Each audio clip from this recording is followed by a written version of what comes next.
Hey everyone, and welcome back to EpicPit, Reddit stories, where we dive into the real-life dramas you live through. Today, we're talking about being pushed to your absolute limit by a neighbor. I'm talking about that moment where you've tried to be the nice guy, you've done everything right, and you're left with one nuclear option. This is my story of how I became the bad guy in my own apartment building. The first thump was a promise. A single, muffled beat from the ceiling that made the dust motes dancing in my lamplight shiver.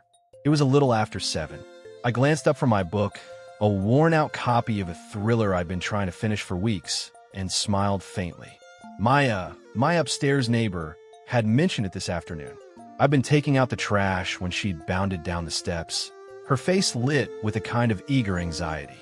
"Hey, Leo," she'd said, tucking a strand of vibrant pink hair behind her ear. "Just a heads up, I'm having a few people over tonight for my birthday.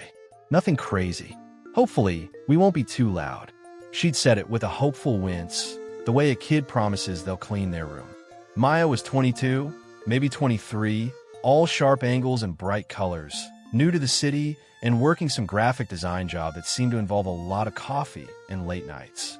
I'd been the one to help her haul her IKEA dresser up the stairs last fall, and I'd taken her packages in a few times when she was away. We had a good thing going, the unspoken, easy truce of apartment living. "No problem at all, Maya," I'd said, and I'd meant it. "Happy birthday. Have a good time." And I didn't mean it. Everyone deserves their night. At 38, my own wild birthday parties were a relic of a past life, preserved in faded Polaroids and hazy memories. They'd been replaced by quiet dinners and the profound pleasure of an uninterrupted night's sleep. So, when the thumps multiplied into a steady, rhythmic pulse, I just shrugged, found my bookmark, and turned on the white noise machine I used to drown out the city's constant hum. By 9, the white noise was losing the battle. The pulse had solidified into a baseline I could feel in my teeth. The polite thumping of feet was now the unmistakable, heavy-throated thud-thud-thud of a dedicated speaker. I tried to return to my book, but the words jiggled on the page with every beat. I switched to a movie, cranking the volume on the TV to a level that would normally make me feel guilty, but it was no use. The dialogue was punctuated by shrieks of laughter and the percussive slam of the front door of her apartment, a sound that echoed directly down into my own entryway. This was no longer a few people. This was a congregation. By 10, it was insane. The music was a living entity, a beast that had crawled into my apartment and was pressing itself against the walls. I could identify the lyrics now, a pop anthem I recognized from grocery store playlists. But here it was distorted, aggressive. Shouts and cheers erupted like fireworks, and the ceiling above my kitchen groaned under the weight of a dozen dancing feet.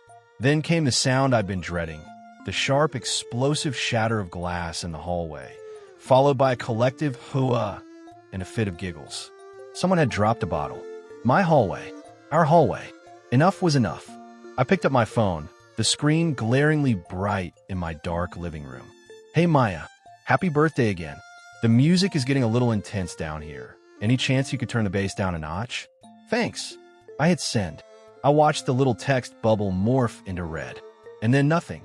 The music continued, unabated, the bass drop feeling like a personal taunt.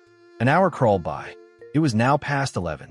My head had started to ache, a tight band of pressure around my temples. I was pacing my own apartment feeling like a cage. I sent another text, this one stripped of its cheerful emoji. "Maya, it's really late on a weeknight. I have to be up early. Please keep it down. Read." 11:04 p.m. The music seemed to get louder, if that was even possible. The message was received, and it was being ignored. That was the part that stuck in my craw. It wasn't just the noise anymore. It was the sheer, blatant disrespect. I'd been nice. I'd been understanding. And I was being treated like a cranky inconvenience, an obstacle to her good time.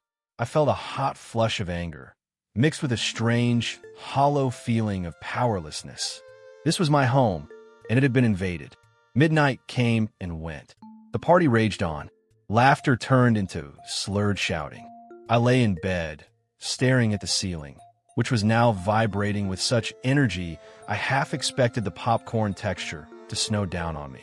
I pressed a pillow over my head, but it was like trying to stop a tidal wave with a teacup.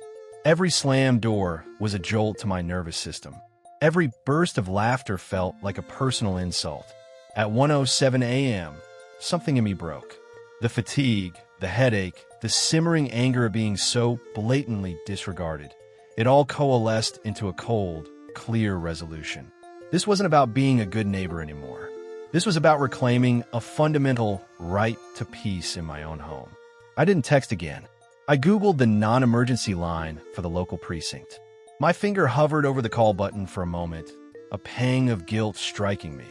It's her birthday, once a year. But then another bottle cap, or something similarly small and metallic, rolled a frantic circle across my ceiling, and the guilt evaporated. She'd had her chance. 6 hours of chances. The dispatcher was polite, bored. Noise complaint for B. Yes, ma'am. Loud music, shouting. It's been going on for over 6 hours. 15 minutes later, I saw the flicker of blue and red lights paint my walls through the blinds. I didn't look out. I just stood in the middle of my living room, holding my breath. The doorbell didn't ring for me. I heard the heavy, authoritative tread of boots on the stairs, a firm knock on Maya's door, and the sudden, almost comical death of the music. It didn't fade, it was severed. The silence that rushed in to fill the void was so absolute, it was deafening. I could hear my own heart thumping in my ears, a frantic, guilty rhythm. Muffled voices, then the sound of the cops descending the stairs and driving away. The aftermath was worse. The next morning, I was dragging my sleep-deprived self to the coffee maker when I heard a sharp rap on my door. It was Maya. The vibrant pink hair was a mess. Her eyeliner was smudged into raccoon circles, and she was radiating a fury so intense it seemed to warp the air around her. "You called the cops on me?" she hissed, her voice raspy from the night before. "Maya, you left me no choice," I said, my own voice tired. "I texted you twice. You read them. It was 1 a.m. You ruined my night," she spat, her eyes glistening. "It was my birthday. One night a year. You couldn't just let me have that? You had to be that guy." "That guy," she said, as if it were the lowest form of life. "That guy who expects not to have a nightclub operating in the apartment above him on Wednesday. That guy who likes to sleep so he can function at his job."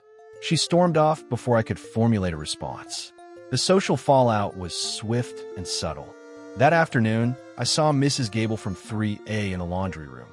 She usually always had a kind word, a comment about the weather. Today, she gave me a tight, disapproving look and turned back to folding her towels with military precision. Later, as I was taking out my recycling, I saw Maya talking animatedly to our neighbor, Ben, from across the hall. He was nodding sympathetically. When he saw me, he offered a thin, perfunctory smile before quickly looking away. Now, a couple of neighbors are giving me looks like I'm the bad guy. The narrative, it seems, has been written. I'm the joyless killjoy, the uptight villain who crushed a young girl's birthday spirit. Never mind the 6 hours of escalating hell. Never mind the broken glass and the ignored messages. Never mind the basic, unspoken contract of communal living. I honestly didn't want to call anyone. I wanted to be the cool, understanding neighbor. I wanted to be the one who could roll with it. But as I sit here in the profound, almost eerie quiet of my apartment, the ghost of last night's bass line still echoing in my weary bones, I know the truth. They didn't just leave me no choice. They backed me into a corner, took away my peace, and then had the audacity to act surprised when I fought my way out. The silence is golden, yes, but it's a gold tarnished by the bitter knowledge that sometimes doing the right thing for yourself makes you the villain in everyone else's story. So, that's my story for this episode of Epic Pit. In the end, I got my silence back, but I lost the friendly dynamic of my building. And it's got me thinking, where do we draw the line? I want to hear from the Epic Pit community down in the comments. What would you have done? Was I the jerk for calling the cops? Or was I justified? Let me know your neighbor horror stories. If you related to this chaos, hit that like button and subscribe for more real-life stories from the front lines of Reddit.